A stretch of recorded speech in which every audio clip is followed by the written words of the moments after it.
Hello and welcome to the Ellen Made Book Club. This video is going to be all about the Buzzword cover challenge. The Buzzword reading challenges are created by Kayla at Books and Lala, and this year there are two challenges, one with prompts for the book titles and one with prompts for the book covers. And I have posted a video about my reading plans and recommendations for the title challenge, and so I will leave links to that in the description and at the end of this video, so you can watch that if you want. And this video is going to be all about the cover challenge and what I plan to read for it and some options that I have, and when and if I have recommendations for the prompts, I will share those as well. So the first prompt is to read a book with a pattern on the cover. A couple of books that I can recommend are Circe by Madeline Miller, a retelling of Greek mythology, and fantastic. I also read The Chain by Chimene Suleyman, which is a memoir about a woman and her relationship with a man who has had a lot of relationships with a lot of women and treated none of them well. And on the cover there are these chains, which I think would count as a pattern. I would also recommend Before the Coffee Gets Cold by Toshikazu Kawaguchi. That has a wallpaper on it with a pattern on, and yeah, those books are really sweet and heartwarming and beautiful. I think they are collections of short stories that are like all taking place in the same coffee shop in Tokyo, where you can travel in time. As for the books I want to read for this prompt, I know I said I read The Chain, but I don't think I'm going to count that for this prompt because I have other books with more pattern on it. I don't know, I want to have a good pattern on my book, I guess. So the first option I have is The Darlings of the Asylum by Noel O'Reilly, a historical thriller, I would say. The blurb on the front says, "To marry is madness, to escape is impossible." So it follows a woman called Violet. I don't know why all of the women are always called Violet, but anyways, she longs to be a professional artist and live on her own terms. But when she turns down a desirable marriage proposal from an eligible gentleman, her family have had enough of her independent streak. And so they send her to Hillwood Grange Lunatic Asylum. I also have Masquerade by O.O. Sangoyomi, and she has a pattern on her dress, which I think looks really nice. This is fantasy, or like a mythology retelling, loosely based on the myth of Persephone, but set in West Africa in the 1400s. Another option I have is Kantika by Elizabeth Graver. I'm not sure if that's the correct pronunciation, but I'm going with that, and it has this like tile pattern on it, or like tiles with patterns. It's a kaleidoscopic portrait of one's family's displacement across 4 countries. Follows the joys and losses of the Sephardic elite of early 20th century Istanbul. So we're in Barcelona and Cuba and New York and yeah, a bunch of different places. I think that sounds really good, so I'm looking forward to reading this. The next prompt is to read a book with a skyline on the cover, and there are lots of those, and usually there's a city skyline, like a New York skyline, or buildings and something like that, but I went with Crooked Plow by Itamar, Vieira Jr. Historical fiction, I guess, set in Brazil. It follows 2 sisters who at the very start of the book injures their tongues with their grandmother's knife, and yeah, then we follow their lives from there, and it also touches on slavery and the aftermath of that in Brazil. And yeah, I love this book, so highly recommend that. The other option I had for this was The Only One Left by Riley Sager, which I hope to read this year anyway, but yeah, I'm not going to count it for this prompt, but you could if you wanted to. The next prompt is to read a book with books on the cover, and a few options that I found on my shelves are The Storied Life of A.J. Fikry by Gabrielle Zevin, which has a bunch of books in the windows of this bookstore where the main character works. Another option I found was Assistant to the Villain, which seems to work for a lot of different prompts. This might pop up again in this video, but yeah, there are some books at the bottom on this cover. And this is just a silly, fun fantasy that I think might bring me some joy this year. And then I also have one True Loves by Taylor Jenkins Reid, 3 books and some sunglasses on the cover. So that's an option too. The next prompt is to read a book with an animal on the cover, and there are so many. I have read one already this year that would work, which is Bunny by Mona Awad. Love that so much, but I'm using that for the animal in the title prompt on the title challenge. So for the cover challenge, I think I'm going to pick Guiding Emily by Barbara Hinsk, which is contemporary fiction about a woman who is losing her eyesight, and the dog on the cover is going to be her guide dog, and I think it follows both of them. Like, I think we get the woman's perspective and the perspective from the dog. I've just read the first paragraph of this in another video. I'm also reading White Cat Black Dog by Kelly Link, which is a short story collection with weird, a bit trippy retellings of fairy tales, but this has both a cat and a dog and a mouse and a snake on it. So yeah, you can pick any one of those. A couple of other books that I could recommend are Stolen by Ann-Helén Lestadius, which is a literary thriller set in the north of Sweden, and it follows a woman who is Sami, which is the indigenous people of Scandinavia, and their reindeer are being attacked by non-Sami people. I would also recommend The Maiden by Kate Foster, which was one book that I really enjoyed last year, and this has a couple of peacocks on the cover. I'm also hoping to get to Never Whistle at Night, edited by Shane Hawk this year, and this has a bunch of different animals on the cover. It has a snake and a frog and a fly and a snail and some kind of mouse, and yeah. I would also like to read The Dollhouse Academy by Margarita Montemore, which has a big owl on the cover. And that is also kind of a thriller, I think. It's about 2 women who go to theater school, I think, or like a drama, actresses school. Acting school. Yeah, they want to be stars, but there's something sinister going on, and their idol is also there, and she is starting to realize that something is going on. So yeah, I just think that sounded like a lot of fun. I'm sure there will be more books in this pile with animals on the cover, and so if there are, I will point them out.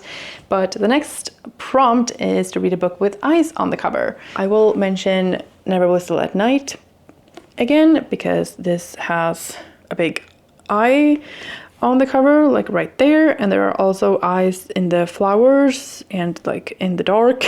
The book that I have read for this challenge is The 3 Lives of Kate K by Kate Fagan.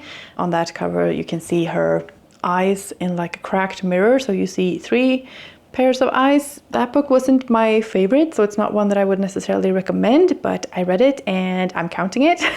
2 other books that I really would like to read are Fundamentally by Nusseibeh Younis, which was nominated for the Women's Prize. It's about a woman who is dumped, and then she gets an offer to work with the UN in Iraq, rehabilitating ISIS brides. And there was just like a lot of culture clashes, it sounded like, and it's sort of darkly funny, and yeah, it just sounded like a really good book that I have never read anything like before. So that's definitely on my want to read list for this prompt. And then I also have The Night Alphabet by Joelle Taylor, which I think follows a woman who, or like is about a woman with different tattoos, and then there's like stories based on those different tattoos, or like what they represent in her life or something like that. I don't know, there's tattoos involved, and the cover has these like triangles with eyes in them, and yeah, I just think that sounds really good and I really want to read it. The next prompt is to read a book with celestial objects on the cover, so a moon or stars or planets or things you can see on the sky. So the first recommendation I have is Big Little Lies by Leon Moriarty. This has a big moon. This is a Swedish cover, but I think that the same cover is on an English version as well. Piranesi by Susanna Clarke, which was one of my top favorites from last year, and this has a bunch of stars on the cover. The Curious Incident of the Dog in the Nighttime by Mark Haddon also has stars and a moon and a cloud, I would say, as well. This follows a boy who is on the autism spectrum, and he finds his neighbors dog murdered during the night, and he takes it upon himself to solve this murder mystery because no one else seems to care. Another book that came out last year was Rewitched by Lucy Jane Wood, and this also has stars on the cover and a moon and also a cat. Oh, and there's also a book on the cover, I'm realizing now. So if you wanted to count it for that, you could. I would also recommend I Who Have Never Known Men by Jacqueline Hartman, which was also one of my favorites from last year. And there are a couple of different covers for this. On one of them, I think you can quite clearly see a moon on the sky. And on the other one, it's a bit more abstract, but I would count that as a moon or some kind of planet as well. And so I think that would count for this prompt too. And a book that I have on my TBR is Killers of the Flower Moon by David Grann, which is a nonfiction book that I am hoping to read this year. So that could count as well because there is a moon on that cover. The next prompt is to read a book with technology on the cover. And I struggled a little bit to find books that fit with this because, I don't know, I wanted it to be a particular type of technology. And so like you can use pretty much anything that uses, you know, electricity or batteries or like anything that takes power. You can use a lamp or like a radio or whatever, but I wanted something more like techie, like some computers, I don't know, things like that. So I went with Cross My Heart by Megan Collins, which is a sort of thriller, which wasn't very thrillery, but I really enjoyed it. I thought it was a good time. And I think it matched the vibe of the cover, which is very like purpley and pink, and I don't know, it didn't feel more dangerous than that. There's a laptop on the cover, so I'm using that for this prompt. Next, we have transportation. I have two, I think. The first one is All the Light We Cannot See by Anthony Doerr, and this has airplanes on the cover. But the one that I am more likely to read this year is Pet by Catherine Chidgey. There's something about this book that just makes it so intriguing to me, and this has a boat in the pen on the cover. This is set in New Zealand. It has two timelines, one in 1984 and one in 2014. It's a dazzling and chilling psychological thriller with probing themes of racism and misogyny. And it follows a young girl called Justine who is drawn to her glamorous, charismatic new teacher and longs to be her pet. Another book that I could recommend is The Wager by David Grann, which has a big boat on it that is nonfiction, and it follows books traveling from England and then around South America on a secret mission. And yeah, it was just very entertaining and engaging and informative. Another option could be The King's Witches by Kate Foster, which is historical fiction about the royal families from Denmark and Scotland, I think. And there's witchcraft or witch hunts at least. It's a similar story to The Burnings by Naomi Kelsey, which I also think has a boat or like a ship on the cover. So both of those could definitely work. And then I also have With a Vengeance by Riley Sager. I've never read anything by Riley Sager, but I'm very curious to see what all of that hype is about. So yeah, that has a train on the cover because it's a murder mystery set on a train, I think. The next prompt is to read a book with foliage on the cover, and so anything with like leaves or branches or trees and stuff. I would again recommend The Maiden by Kate Foster. I would also recommend The Brothers Lionheart by Astrid Lindgren. This is a children's classic from Sweden and it has these lovely cherry blossoms on the cover, so perfect for spring.